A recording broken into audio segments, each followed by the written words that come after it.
Welcome to ASP.NET Core Web API tutorial. In this tutorial, we discuss about from beginner level to advanced level about the ASP.NET Core Web API. And also we create some real-time ASP.NET Core Web API project with using ORM like Entity Framework Core, Dapper and Edu.NET. Also we connect the database like SQL Server, MySQL, MongoDB, SQLite, etc.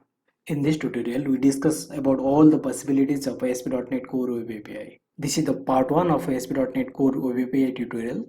In this tutorial, we discuss about Introduction to ASP.NET Core Web API.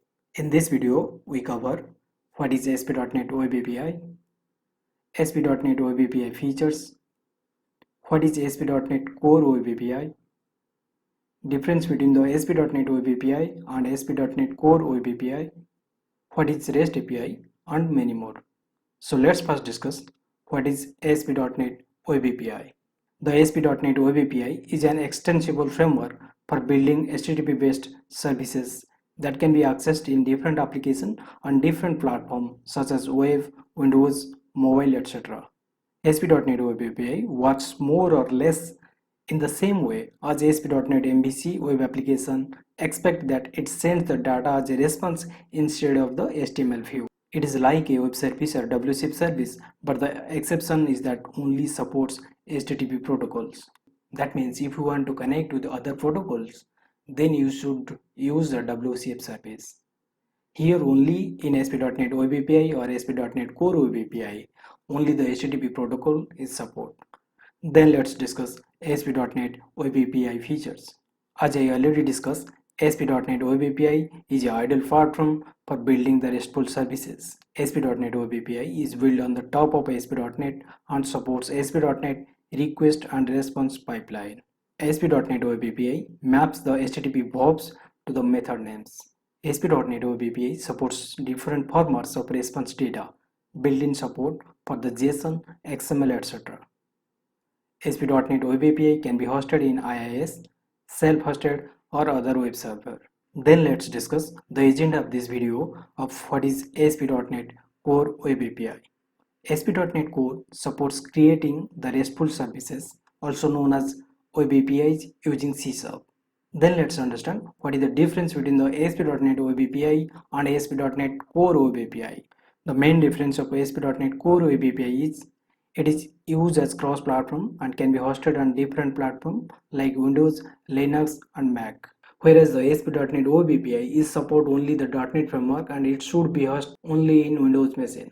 Then let's discuss what is the use of REST API. REST API allows application to interact with each other and exchange the data. The communication between the client and the server happens over the HTTP. If you want a more secure option, you can use HTTPS. Also, REST API can be consumed in a broad range of clients like web browsers, mobile applications, desktop applications, IoTs, or Internet of Things. So let's understand what are the prerequisites to create ASP.NET Core Web API. To start the create ASP.NET Core Web API, we need Visual Studio 2017 or Visual Studio 2019. We must need .NET Core SDK 2.x or 3.x. If we are using Visual Studio 2019 and .NET Core SDK 3.x, then it will be great to use all the advanced features of ASP.NET Core Web API application. Then let's discuss what are the RESTful services. REST stands for Representational State Transfer. REST was first introduced in the year 2000. REST is an architectural pattern for creating the API that uses HTTP as its underlying communication method. The REST architectural pattern specifies a set of constraints. Let's discuss about what are the REST constraints. When building the REST API, we have to follow the set of rules. These are commonly called the REST constraints. Below the some common REST constraints are client server, stateless, cacheable, and uniform interface REST constraints. So let's discuss about one by one of these constraints. What is client server constraints? This is the first REST constraint. Client sends a request and the server sends a response. This separation of concerns supports the independent evaluation of the client-side logic and the server-side logic. Then the next constraint is the stateless constraint. This constraint suggests the communication between the client and the server must be stateless between the requests. This means we should not be storing anything on the server related to the client.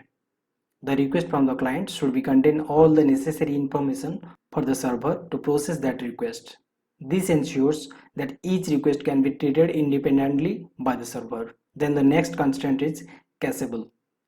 The cacheable constraint means some data provided by the server like list of products, a list of departments or a company does not change that often. This constraint says that let the client know how long this data is good for so that the client does not have to come back to the server for the data over and over again.